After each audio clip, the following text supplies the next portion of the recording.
boy Bleeds. Everybody listen up. Let's get it.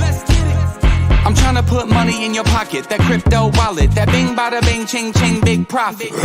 Even when the market's sideways, I'm looking for ways to get paid.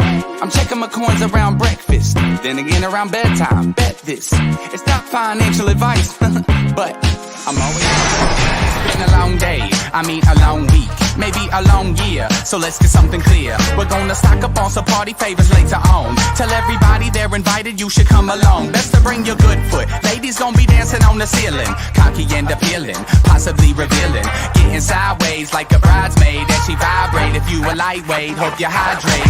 We gon' tip the bottles back, busting out the fat sacks. People wearing costumes, chewing on a mushroom, something like a wonderland. Understand? Going down the rabbit hole with my kinfolk to another land. Damn, I said we do it like this. Magic carpet riders on some third eye shit. Mr. Pine Cones come a long, long way, so everybody get sideways. Sing it.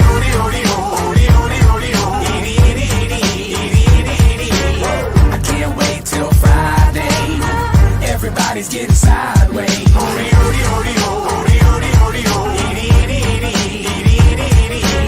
Pass the bottle back my way. Everybody's getting sideways. What is going on, believers? I hope everybody's having a good day. My name is Bleaves, and you are here for Breakfast with Bleaves, where we are here to talk about what is going on in the Luna Classic universe. We're going to take a look at XRP because it just seems to be moving really hard. We're going to look at the overall market. We're seeing, we saw about $4 billion leave the market just in the last 5 minutes. And it looks like it came from probably England, if I'm looking at the stock markets correctly. And that's not always a good indicator of where the money is being pulled from, but we are seeing a drawdown. But the problem with looking at that is we also saw a big run upwards. So I don't think that we're in a I don't think we're in a problem area. I think we are primed for a little bit of growth. It looks like in these markets, we are probably in a good position, right? So here is the chart right now that you can see for, this is, by the way, a Luna Classic. And when we look at this, we are seeing that we haven't really, we formed over this channel, and it could be that my channel is not perfectly aligned because we're really just kind of continuing the moves that we were already making. Now, something to point out here is we're just kind of using this as support right now. And by that, I mean, it's this line right here, really about 3,000. We've been using that 3,000 number for support, 303, for just a long enough period of time right here to say that it looks like to me, if I'm making a guess, that we are going to break down and we're going to be testing 27 very, very soon. That's what this looks like, because it looks like, you can see here, we kind of fought along the heart line with some drawdown right here. Then we fought the heart line again. It's not enough. Like, this is sideways trading. Like there's literally no money to be made here right now. And when there's no money to be made, the only thing that you're talking about at that point is long-term money. And the long-term money is already sitting and they're already hodling. So I don't think that we're looking at any kind of positive upside right now at this particular moment. With that being said, the other piece that would be kind of good to go along with that would be the burns that we're going to see are going to come out next Tuesday. Is that right? Next Tuesday?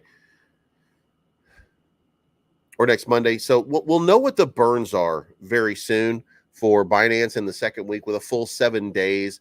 We have seen a drawdown in some of the volume, but we're going to see a full 7 days of volume instead of, I think it was 5. A lot of people said it was 4, but I do think it was 5 days worth of transactions. So we're going to still see some burn. We're going to see some, and it's going to be significant because we're going to continue to see some really good amounts that are getting burned off. And we're sitting here right now with, and we got to look over here at top burner now. But, you know, we're at about 13 billion, right? So that's a pretty solid number, even though It's not all right now. This 5.6 and this 4.2, those are all like right now sort of numbers. And we still have KuCoin out there not doing anything. Coinbase is still, maybe they're in the game, maybe they're not. We don't know yet. So we don't have some of these places out here doing burns like the way that we would want them to do. So things have to shape up a little bit more before we start to see it. Now, that being said, remember, we're still looking for a solution for USTN to get that repeg so that we can start to talk about some massive amount of burn. And in order to get that massive amount of burn, we're going to have some sort of compromise. And the longer, here's the question is, the longer we argue about it, does that mean that the solution is going to be better? And the answer to that is not exactly. The first solution was to mint 500 billion more Luna Classic in an attempt to satisfy the USTC community by offering them a trade-off to get into USTN for a specific amount and to accumulate some more Luna Classic, which sounds good, except that you're adding 500 billion more into the pool. Well, if you go by the way this was designed, that 500 billion would end up funding about 90 million in Bitcoin buys in order to help stake $200 million worth of algorithmic fungible token in USTN.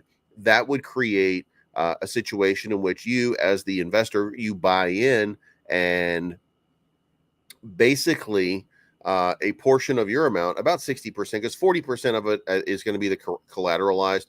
Let's call it 50 for right now, even though the numbers are going to be like 60-40.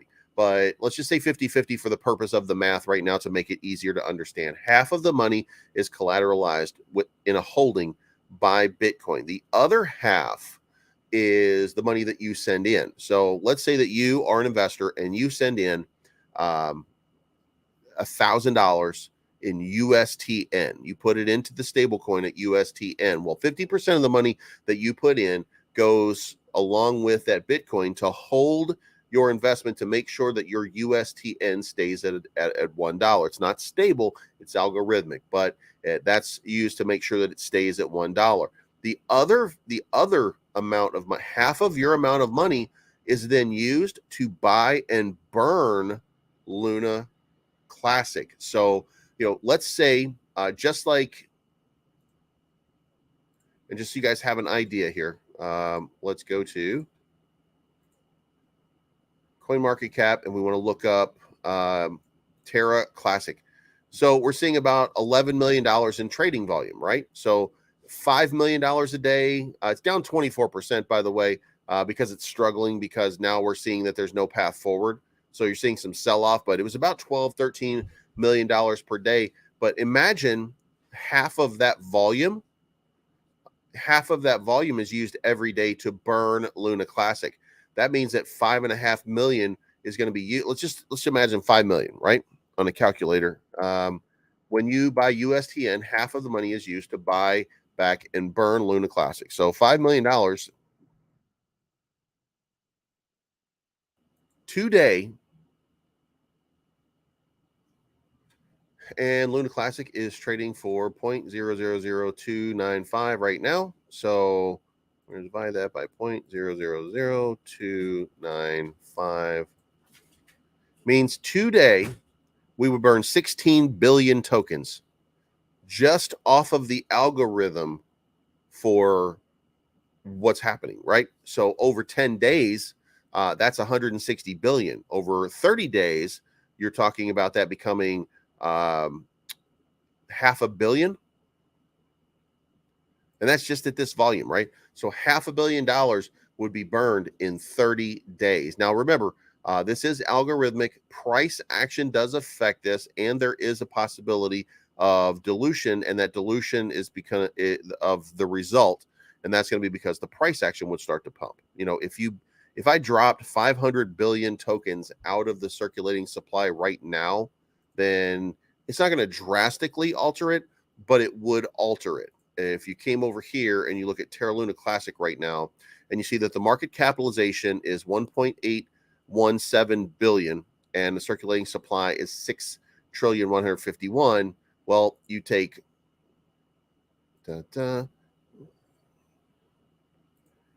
this is our market capitalization, right? We're at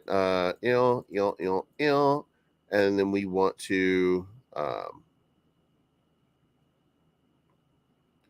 divide that by 6.151 million billion trillion. And that gives us our price action that we have right now, right? So the question then becomes, what happens if we got rid of 500 billion? Well, then we would go back and we would use the same market cap of 18817 billion, but we would end up dividing it by 5.65 5 and then 655 trillion million billion trillion. So that 3 zeros 29 then becomes 3 zeros 32. Not a giant increase, but almost 10% of an increase over where you were before. So guys, when you start to look at these numbers, then you should realize that we're talking about significant. Now imagine this goes over 2 months, right? So we're still looking at just the same market capitalization. I'm not saying that the market capitalization has to move away from 1.8 billion, just so you guys know. And then we're going to divide that and we're going to dilute that pool. So instead of 6.151 trillion, we're talking about 5.151 trillion, right? That's million, billion, trillion. So today with 6.151 trillion supply, we're sitting at a market cap of 0.000294. You can see it up here, 0.00029467, give or take, right? And then this would make it 0.00352. So within 60 days, you're now talking about what represents about a 20% increase in overall price action. Now, just imagine the market cap on it doubles or triples. So those are the kind of that's the kind of life-changing shit that could be happening if we just do some of this burning and just let the process play out. So what we need to do is we need to get to the point where we're actually doing the work to make whatever happen instead of sitting around with our thumb up our butts waiting for somebody to decide on how we're going to make sure that nobody mints any more tokens because nobody wants to see more tokens because that's going to be bad. Okay, it's ridiculous. Like, sometimes the best solution is the most obvious one, and the most obvious one is get away from USTC and move on to USTN by making sure that some people who are in USTC have some profitability remaining on it. So that's where we are. That's really where we are right now. Is we're having this discussion, and I'm in on some of these private discussions, and we'll see where they go. Alex Forshaw has come up with 2 different proposals, but his 2 proposals will destroy staking. So right now, just for instance, okay, if you guys have followed me for all of this time and you've watched how this has played out, right? I started with 10 million tokens, no more, no less, right? When I transferred them over, I had to pay a small fee. So at the end, it was like 9,999,992 because it's like 8 Luna Classic in order to make the transaction. It's no big deal. Just a couple of Luna Classic. But that left me doing, just a smaller amount. But now, just in this period of time, I now have 10,484,670 and another 49,062 that's going to go into that pool, meaning that I now have 10,533. So at this point, I've got 533,000 times 0.2294 means I made $156. Now, if I get if this thing does 10x, that's 1,100. If it does 100x, that's $11,000. So, like, I feel good about my position. I feel good about where I am. And I mean, just imagine this. Imagine if this shit gets to $1. Imagine if my math, that crazy math that I've been working out on that Google spreadsheet. And by the way, if you took the time to call me last night, if you took, you know what? I'm going to show everybody this sheet because y'all are not going to believe this shit. If you took the time to correct me, first of all, you know what I'm saying? First of all, and let's go back here to $1. We're going to make this $1 because, like, I was not done with what I was doing over there, and I got pissed off trying to do it and stopped doing it because, All right, so anyway, shit. Oh, I meant, goddamn it. All right, so guys, listen. Here's where we are right now, right? In order to get to a dollar, with a 6.9 trillion circulating supply now, and remember, the circulating supply is not 6.9 trillion, but there's 6.9 trillion tokens total. So that would require 6.9 trillion market cap. 6.5 would require 6.5 all the way down the line, right? So where do we get to a Diggy? I swear to God, Jesus Christ.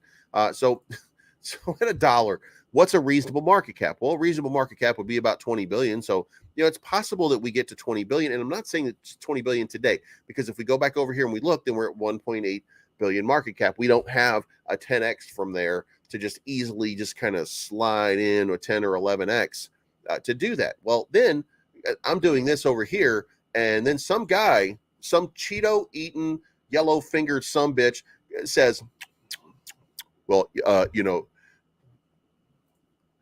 bro, like, I was observing your video from last night, and you're using euros, and like, you're not using dollars, right? And like, hey, you, knock, knock, knock, knock, knock, he says to your forehead. It's still based on a 10 system, right? And it goes from 1 to 100, right? So it really doesn't matter what the symbol is in front of it, right? The math is still the same. And at the end, it doesn't matter what symbol I use. It's still going to be USD and still calculates on the 10 system. Donkey. And I mean that in the nicest British Euro way. So you can't hold me to that. And whoa, that's something blue. Man shot during robbery on Chicago's South Side. He didn't look like me. Betcha. Because I'm a nice guy. I'm wearing a DeConnect hat. But anyway, so we're looking at 20 billion market cap right now. So then we're talking about the repeg. So if we did the repeg, then we're talking about the price action being around, when I was doing this last night, is exactly the same place. Now, we were at the time looking at the market, and it was doing about 13 million a day, which was the number that USTC was doing. So that meant that half of it was going to be burned, right? So then I took 6 million would be how much would be burned every day if we're doing 13 million in and out. Then we did the price action, and it would cause a burn of $20 billion per day. And then I took in the rest of it, because the rest of the math was how much is Binance burning plus the 1.2% burn plus the random burns that everybody's doing. It's about 1.6 billion per day. So if we were just to take this with, again, this is without dilution. And if you send me a message asking me what dilution means, you kiss my ass. You know what I'm saying? You understand, you get it, but you don't get it, but you'll get it, because I do have a dilution formula that I did find that I have to manipulate a little bit to make it work for the circulating supply and the market cap and the price per token, et cetera, et cetera. I do have to work that out and put that somewhere on the spreadsheet where you can't see it in order to make this work out. But I really thought that it was going to be about 3x where we were right there. So at 20 billion per day, assuming that we could suppress the price action, right now, by the way, we're at 29.4. So we're at 29.5. So this number was actually a little bit higher. So it would take 339 days with no price action moving to the positive, right? So it would be 20.3 billion tokens per day plus this 1.6. So 22 billion would be burned every single day. So how long would it take 22 billion to burn down 6.9 trillion supply? And I'm using the total supply, by the way, not the circulating supply, because that total supply really does matter for the purpose of burning, right? We want to see as much possible being burned. Well, then that means 339 days. So within a year, you could see a supply all the way down to like 10 billion, 20 billion, something like that. That would mean that this 20 billion right here didn't even have to be 20 billion. It could literally be 10 billion, right? Which would leave a 10 billion market cap, which means that we only have to 5x from where we are instead of 10x, which is what I said before, right? But it's 339 days. Again, the dilution effect I have not used, because if I go here and I change the price action, well, what if we drop to 0? Well, then that number becomes 2 billion a day, and that means we take 3,393 days. So a long-term suppression of the price action would be right on time, homie the clown. Because you want to get it as low as possible. Like I went down here and I said, what if it was 18, right? Then 33 billion would be burned for the day. What if, I went back down. What if we could What if for some reason there was a massive sell-off when we got back down to that 0.00008? 75 billion tokens would be burned every day, and we'd be looking at 92 days. Like, if we could get some price action down at that level, and listen, if we did a burn of 75 billion, then everybody on the planet would start marking out, and everybody would have to be like, oh my God, I gotta have some Luna Classic. And it can't work because we can't suppress the price action. You can't even artificially suppress the price action that well to get to that sort of level.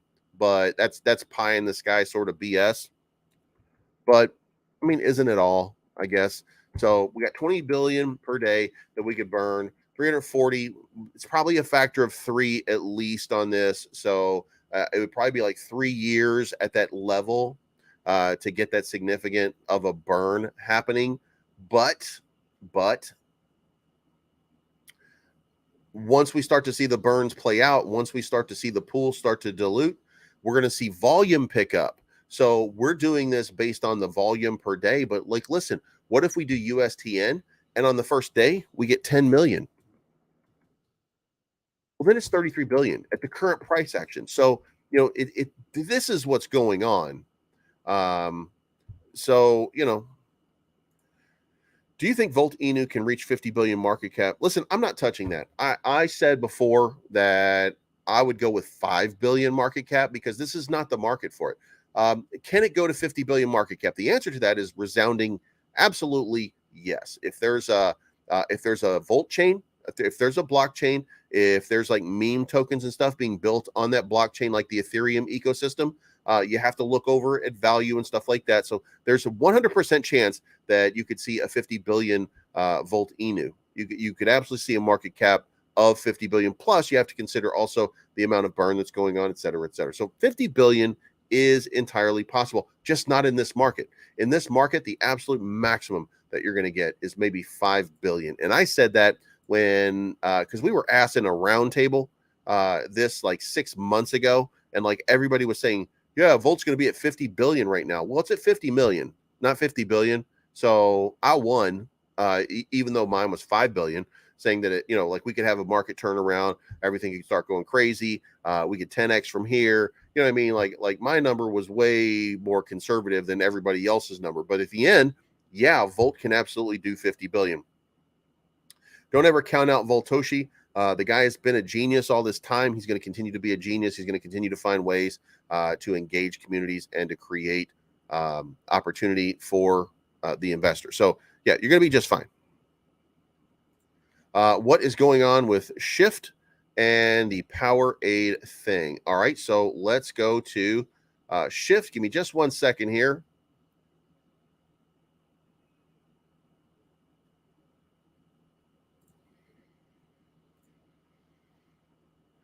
All right, so the buy and sell tax was set back to normal. So you probably see some downward price action because, again, like wealth, when things are not working to your best advantage, is not for everyone. They're going to be like, oh, bro, I'm just like, I don't know what's going on. But Heavyweight says buy and sell tax will be set back to normal. And that he's got an update that's coming this weekend. So, but he did say on the day was October 2nd, 4 days ago, he said, a further update. Again, nothing has changed. Just wanted to chime in and touch base. I know it's frustrating, but believe me, nobody feels this worse than myself. I keep getting the question if the project is over. The answer is absolutely not. Regardless of how long this takes, we'll deliver. And yes, this is a huge stumbling block, but my hands are tied. This is a programming issue. Apologies to all. I'm still here, and this is going to be forever the case, and we are going to launch. So they're working on fixing whatever it is, and then they'll get it to market. Like again, but I'm in let's do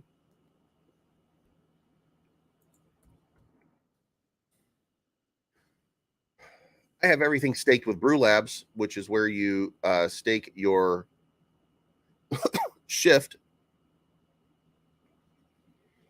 and page tray.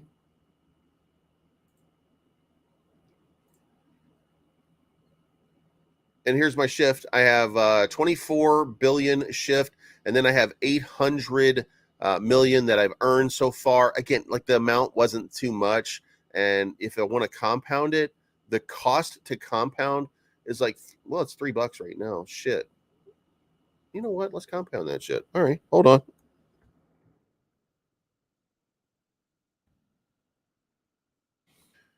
I haven't compounded it so far and moved it over into here to be compounded because it was like $9-10. Like it was almost as much as I had in rewards in order to compound it. So I just kind of ignored it for a while.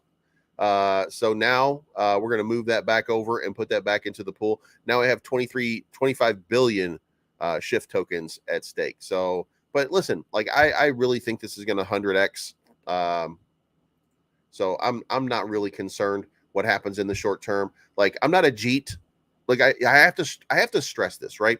I'm not a jeet. I don't need to be stimulated constantly by a developer. I don't need to be told, yeah, it's going to be fun. I don't need to be pet like a child because I'm not. I'm a grown ass man. Like I can make grown ass man decisions, and I can, if I decided to invest in something, then I can hold.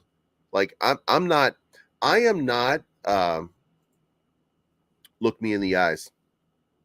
If he dies, he dies.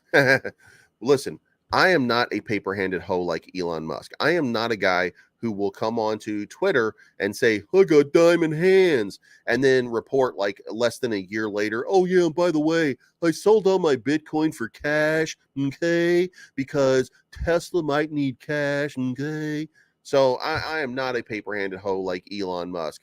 When I say I'm going to diamond hand something, I'm going to diamond hand something. I'm not going to like paper hand it after a year.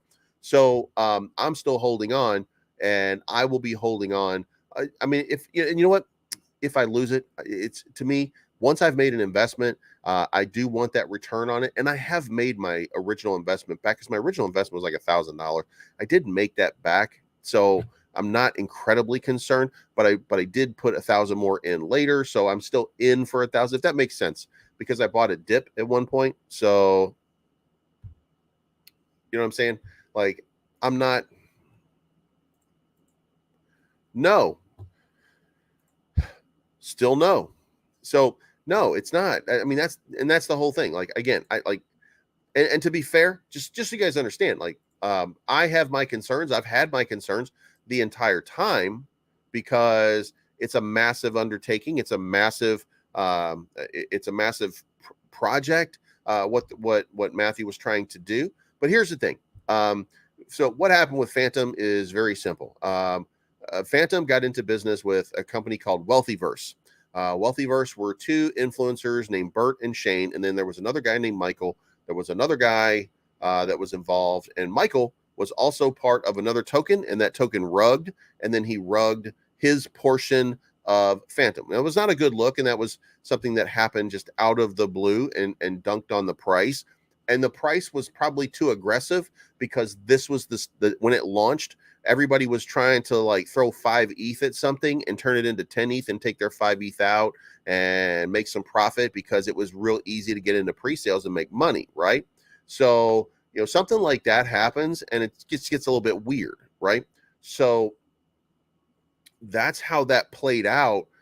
And then on that day, ApeCoin launched their pre-sale for buying land in their metaverse game, which is not even, I don't even know anything about it, but they broke the internet, so the price just went down and down and down and down and down, and it was because there was a whole bunch of jeets out there who were like, I put $300 into this Phantom project, and I thought by now it'd be 9 trillion, and I would be able to cash out and buy the company Tesla. How could I not be able to? And then they sold for a loss because they're fucking stupid. You know what I mean? Like, Jesus Christ, who does that? But there's a whole bunch of people who bought into a pre-sale who thought that because they got into the pre-sale, they were entitled to a gigantic profit right off the top. And that didn't happen. So I'm out $30,000, but I've already look, the project is not going to be ready for at least another month. And until the project is ready, they don't have the money to keep doing stuff. So you don't have a rich group of developers. And so back to the story, Michael cashed out. Well, I went into, and I've been, by the way, just so you guys know, just to be clear, I have been in on the meetings for the programming of the Phantom project to create the app. So I've seen the worksheets, I've seen drawdowns. I've seen the Dev Pro team. I've seen them working on it. I've talked to the Dev Pro team. I've put in ideas that I thought should be implemented, stuff like that. Like I'm not outside of the box on it, right? And they're expensive, by the way. So that 1100 Ethereum is going towards the development, but that doesn't leave much money for marketing at that point or anything like that. I was partnered with them for a while just to kind of keep it in the public, just so people know. If you want to have an answer, I got big shoulders. I ain't no bitch. Like if you got a problem, then you can say you got a problem. I can tell you're stupid, but we both know if you're doing that, you are. But you can ask questions at any time and I'll answer them to the best of my ability. Well, they stopped partnering with me last month. And then some people started posting personal stuff about Matthew in the Phantom chat, and they didn't control the Phantom chat. It was controlled by that guy, Michael, who also cheated. So they had to close the Phantom chat, and it may not have been Michael. It might have been somebody else, the third guy. But they were kind of dicks. So they closed that Phantom. They made a Phantom 2 chat that they controlled, and I'm an admin in that chat right now. Since I'm not partnered with them, I'm just, look, if you want to post something about it, go post something about it. It's not, look, if you want me to help, then I'll help, but like, don't just ghost me. Right. Well, I got a call from them yesterday, literally yesterday, by the way, to tell me that, things are still going, things are still working. Everything is fine. But Matthew doesn't want to be part of that community because, these people are threatening his family. Because people are garbage, right? You have a lot of investors that are out here, and I'm not saying that you are, if you're looking at me, but there are a lot of people who can only be described as garbage mongrels that come out here into crypto and they feel that they're entitled to some gigantic profit. They're entitled to your life and your soul, that you owe them profit. They don't owe you shit. Like, you know what I mean? Like, if you're an investor in something, like, you don't owe anybody, by the way, anything. You can cash out at any time. So can they, if they're an investor. Until there's regulation that prevents it, until it's the creation of an actual security, until it's recognized as an actual security, then, this is the market. That's what DeFi is all about. I mean, it's like, we want it to be something better than it is, but it is what it is. So not liking it and just saying like, well, I mean, I just, you shouldn't cash out. Shut up, bitch. How about that? I'm in a thing right now where somebody's talking about Terrarium because Terrarium is cashing out to pay their payroll. They're cashing out to pay their payroll. Now, here's what I'm going to say. Like, I didn't know that was going to happen. So that's pretty annoying to me that they're cashing out to pay their payroll, to make the ends meet and stuff like that. And I know that they have to do that. It dawns on me that a business has to do stuff like that. But, I can't believe everybody's cashing out their marketing wallet. Yeah. Well, I can't believe that you think everybody works for free, because you don't work for free, right? Nobody works for free. Otherwise, it wouldn't be work. So, there's this childish level of whiny crybabies and garbage mongrels in this industry that you're never going to get away from, that think that they're entitled, and you're not entitled. Again, I can disagree with what the way Terrarium is doing something without crying about it on the internet. I mean, Jesus Christ, Jesus, like, just come on, you know what I mean? So again, I can have a problem with it without having to share it with you. I'm telling you guys right now, but I'm telling you now because there's a precedent that's being set right now of people who are just crying about it on Twitter, and I don't care. I don't like it, but if there's ever a point where I do care enough, then I'm just going to move on, right? I just move on to something else and stop talking about it completely. But it doesn't have to be part of this show. I mean, there's thousands of tokens out here, and we only talk about a couple of them every day, and there's a reason. So, one of them we're going to be talking about a lot more in the future, though, is XRP, because I am absolutely getting into XRP. There's a lot going on there, and I don't know if I don't know if the government wins this case. I don't know if XRP wins this case. By the way, the government should win this case. It shouldn't be won by XRP. But at the same time, XRP might win because XRP is named in the lawsuit. So, you know what I'm saying? Like, there's like this balancing act here. Ripple Labs is guilty as fuck. Okay, Ripple Labs did exactly what Ripple Labs is accused of doing. The problem is Ripple is dead. Ripple is a dead token.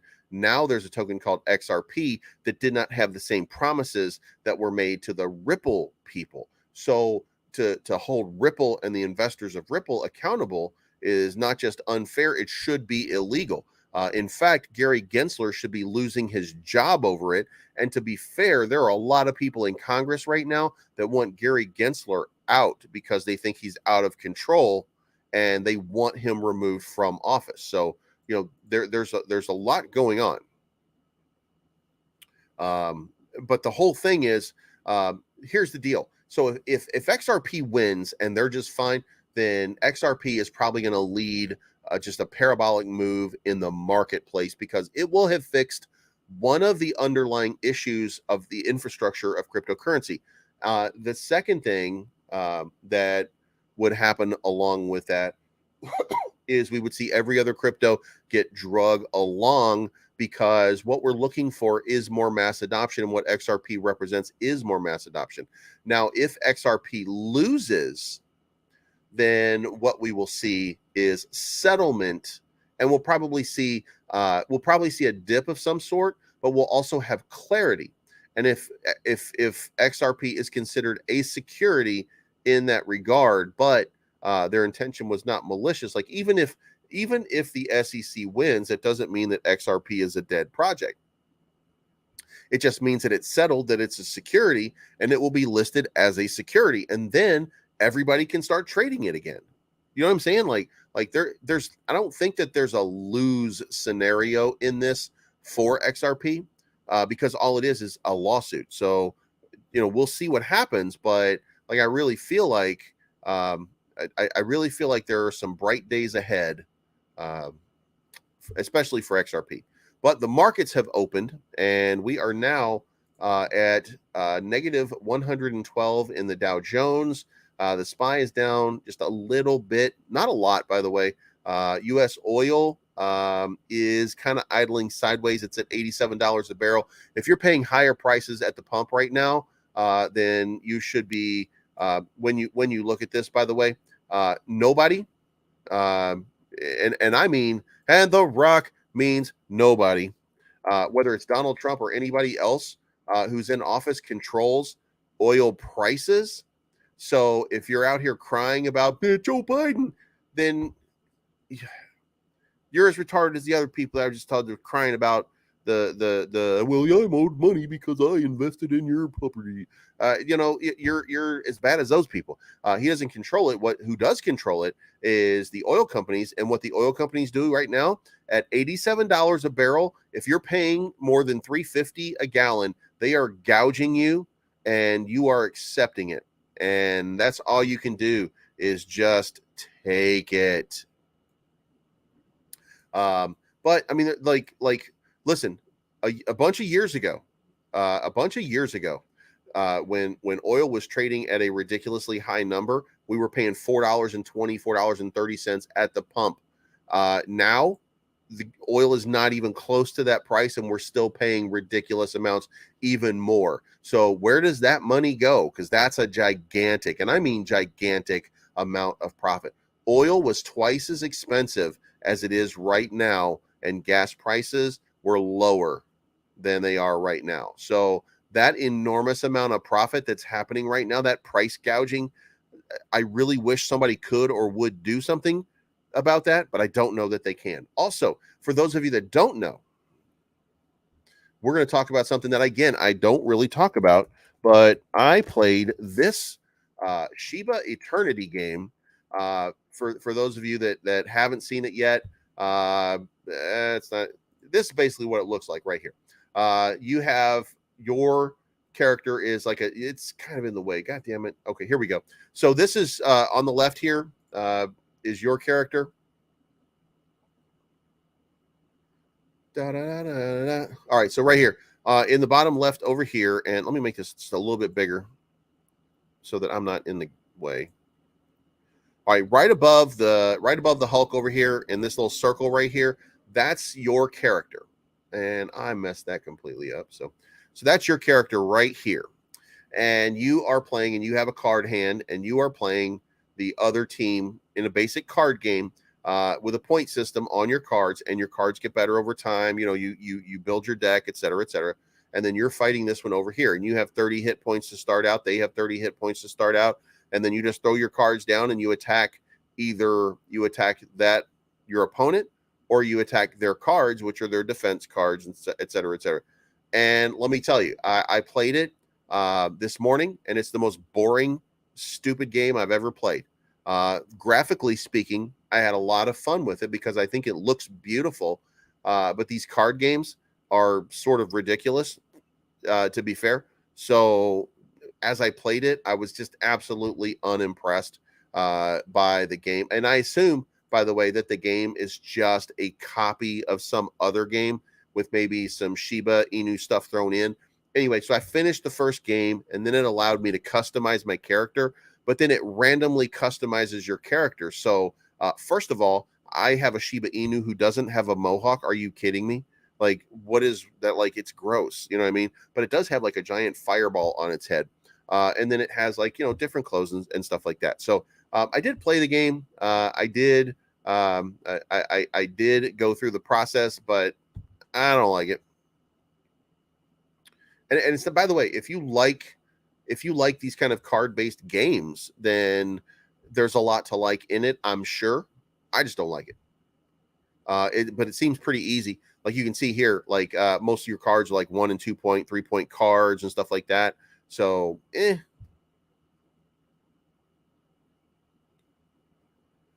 So anyway, the DXY, by the way, like, I mean, that's really what matters, right? DXY is pumping, it looks like. So we'll probably see some downside in the market. I don't, you know.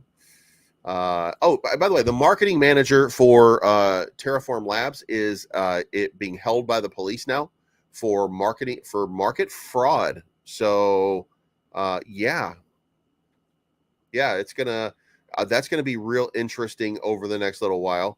I can't wait to see how that plays out. Also, by the way, if you are not tonight at 6 o'clock, if you have the time, we're going to be doing bedtime with Believes at 8 o'clock Central Time, but at 6 o'clock Central Time tonight, I am going to be on a Deca Mega Spaces. On that Deca Mega Spaces, I'm going to give you, by the way, the list so you guys can see everybody who's going to be involved. Heroes Token is going to be there. Hulk Inu is going to be there. Jigsaw is going to be there. Runestone is going to be there. War Pigs Token is going to be there. Lillian Finance is going to be there. Millennium Finance is going to be there. White Rabbit is going to be there. Clearwater is going to be there. Starl Metaverse is going to be there. Volt Inu is going to be there. Nutraceuticals is going to be there. Helsing is going to be there. Banana Task Force Apes is going to be there. And special surprise, I've got some people coming from Luna Classic who are going to come on and talk to you about it for a very short, unannounced sort of period of time. So you're going to see some Luna Classic information pop up there as well. So it's going to be like a big deal. Volta Change launch date is to be announced. I can't say anything about it until Voltoshi decides to release it. Again, this is not about Voltoshi is not here to partially pump the price. The next pump you see on Volt should be like life altering, because he's looking to line a bunch of things up all one after the other. Volta Change is ready and can be launched at any time. What we need, though, is we need some cooperation from a bunch of other exchanges and stuff like that. Like, that's what we're looking for right now. So when we've got an announcement where everything is lined up, that's when you're going to see an announcement on Volt. And believe me, I'll be shouting it from the rooftops if you missed out, if you miss out. So, but that's what's happening. So anyway, we gained the money back in the market, by the way. Just so you see, we had that dump down and went all the way down to 924 billion in the market, and it's now back up to 931 billion. Bitcoin and Ethereum are starting to pump. By the way, if you look over here and you like just go for the short term, we're looking for the low, right? So we're looking for the low right there in this little run. And if you use like your fib retracement over here to the top, you see that it played out perfectly to about that 50% number. So if you're looking to make a play, then it seems like it's pretty predictable. This is the low over here, and then there's the high up here. So you're seeing, oops, depending on where you go, right here, then you're seeing that it did play out on this pump from the bottom, which I'm taking it out of here. Probably shouldn't, but this seems to be like the local bottom.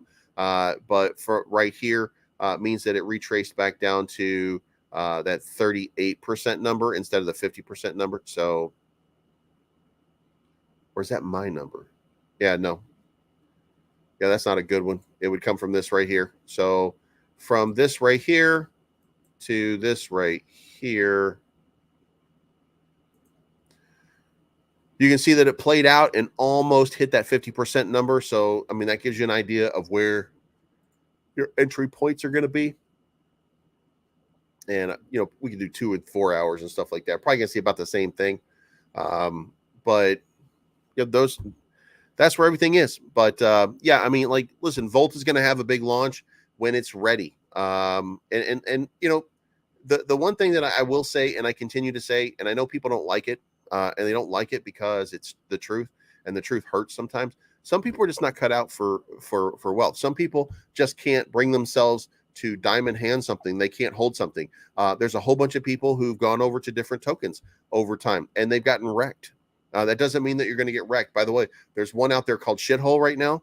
Shitto. It's maybe Shibnobi and Lido or something like that. It's just one of those rip-off name sort of things. But Travlad is part of it as marketing, so there's got to be some validity to it.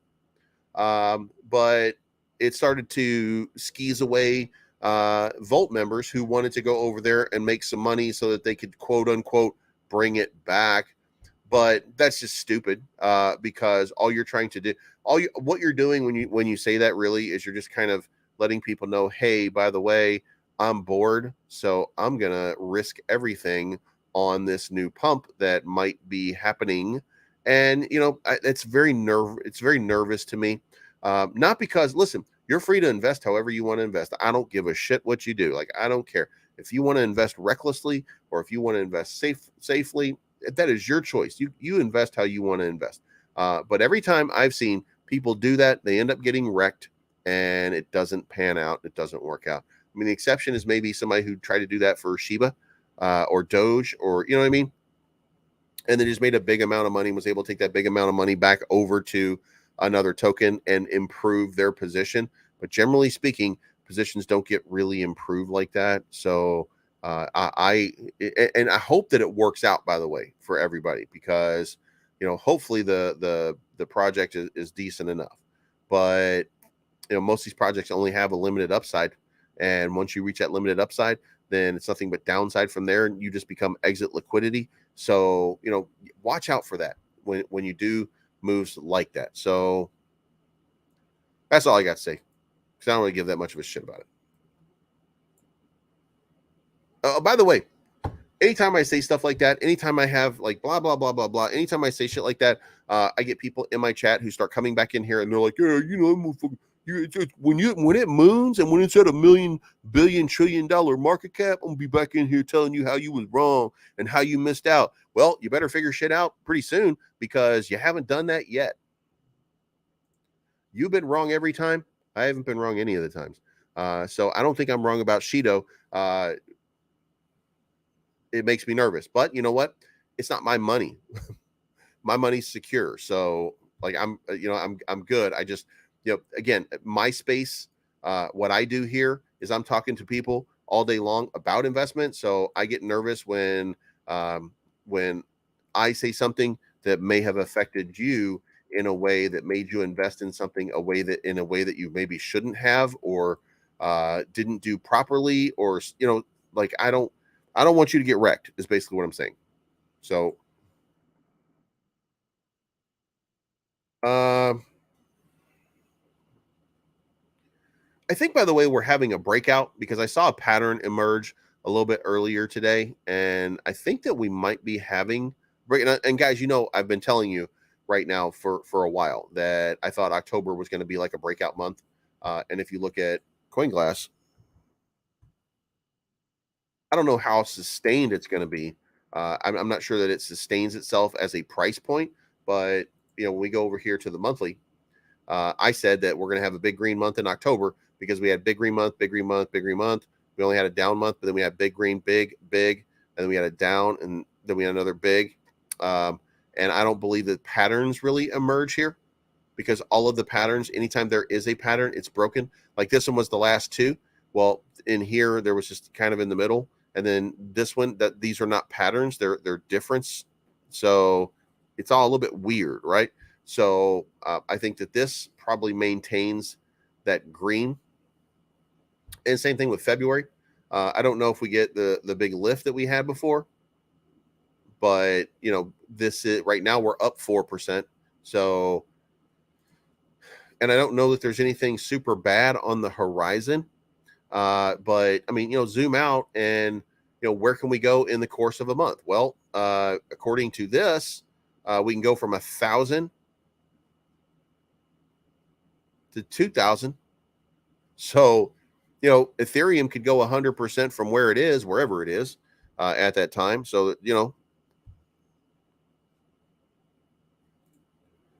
oh, right on, man. It was just an idea. It was like I was just throwing something out there that I started messing around with. I'll send you like the full thing when I finish writing it. But like it just, it was just one of those things. Like that's what we were talking about on the phone the other day, because it was dawning on me like I should put this down and kind of think it through. And then obviously it would have to be reworked majorly, but like it seemed like it seemed like exactly what we're looking for to get other people involved and get investors into it. So it's just felt like to me it was going to be a good one. Dow Jones is starting to retrace. You're starting to see some positive. That negative that started off is now seeming to drain out, and you're seeing the SPY is now in the positive for the day. So that's definitely a good sign. Volt, it looks like, is having another nice little run today. I don't see anything else that's really kind of setting the world on fire. If you come over here to CoinGecko, 1 hour charts are not showing anything major. I'm Evmos, Ethereum name service is just going crazy. Like Ethereum name service, what a great idea that was. I wish that I had, when I saw it come out, I thought it didn't make enough sense to me, and I missed getting in at the beginning. And like going back here, I do think it was a while back, right? Yeah, I do think it was. Let me see here on the max. Yeah, so I do think that it did launch right around now, maybe a year ago or close to it, because I'm not getting anything different on the max, but it was way up there. And then I thought, like, man, when it was down here like $9 or something like that, I was thinking like I didn't understand it. And then I was like, well, let me go over there and do something. And then I created a believes.eth. And then I realized, like, that's really cool. I can have my own wallet with my own name on it, right? Well, then it turns out you can just buy different names for a couple bucks, and you can like, they turn it into a placeholder, and then whoever holds it can then sell it to you as a vanity thing. So if Jason Crow wanted to have his own wallet and it was named Actor Jason Crow Wallet or .eth or something like that, then I could own it, and then he could buy it for me for, if I bought it for $5, I could sell it to him for $20. So people are holding ENS names And it just seemed to me like a kind of a great concept. So I'm glad that it's starting to pay off, or people are starting to see it. And Dow Jones now went into the green for the day. So guys, if this holds up, and I'm not saying that it will hold up, but the earnings reports were bullshit today. So if you come over here and you look at what the earnings calendar showed, Constellation Brands, they've got their earnings reports today. McCormick, and then CAG, Levi Strauss, Accolade, Anglo Dynamics, and then people that they don't really bear like worth mentioning. And all of these guys you see here at pre-market, and then after hours, you can see that Levi, Accolade, none of them are going to be they're not going to be movers. They're not going to move the market too much. And then tomorrow, the only thing that you have on the docket is Tilray Brands, which is $1 billion market cap. None of these are going to really move anything. So it's entirely possible that we've got a little bit of smooth sailing. Now we run into the weekend, and you don't know what you're going to see on the weekend other than like minimal sort of trading. And if you can see over here, as soon as I said that, and as soon as I said that we're in green for the day, we went -50. So it didn't take but a moment for somebody to hear me and be like, you know what? I don't like that. I hate profit. Money makes me sad. I want no money, and I want to take a loss, or whatever they do. Jeets be jeeting, I guess. But yeah, so whew. Hope I didn't scare anybody off, by the way. I was trying to go hard in the paint over here. Let's get in here because I wanted to check, by the way, before we get out of here, and see what this market is doing. And remember, come in, check out Deck Connect tonight.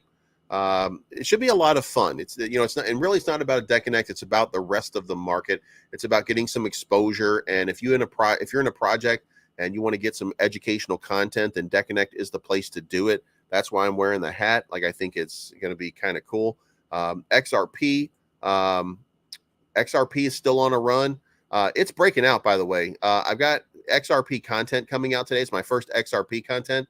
And this is not set up exactly, but I mean, you can see the trend, right? Like because I wanted to set this up the right way. And then when I started doing it, I was messing it up as I was holding it. And I was like, God damn it, I'm not doing this exactly right. And then now it was annoying the shit out of me because like, that's not the right spot, but there we go right there. And then this one is like frustrating the shit out of me. So there we go. But you can see right there, it's kind of a pennant position. And it looks like right here that XRP was having a little bit of a breakout. But we need to see what the Hinman papers say. Once we see the Hinman papers and once we get an idea of what's going on there, then, I mean, I still think that XRP, by the way, could lose the lawsuit. But don't be surprised. Don't be surprised if we don't see, by the way, if you're looking for an entry point, let me do this real quick. If you're looking for an entry point right now, here is where your fib numbers are. Like I would recommend not getting in right now. You don't want to get in at 50 cents, but it's going to drop to 47 most probably. It probably won't drop here to this 47.9. It'll probably drop to, you see this, how this channel is kind of forming itself as support and resistance. So I would say that it's probably going to drop to right about here before it bounces back up. So if you're looking to make a play at best, I would say that that's the spot to make the play, just because there's all these points of confluence that are all coming together right there. So that's probably the spot where that's going to happen. But that's a guess. That's really me just kind of eyeballing it, saying, well, maybe.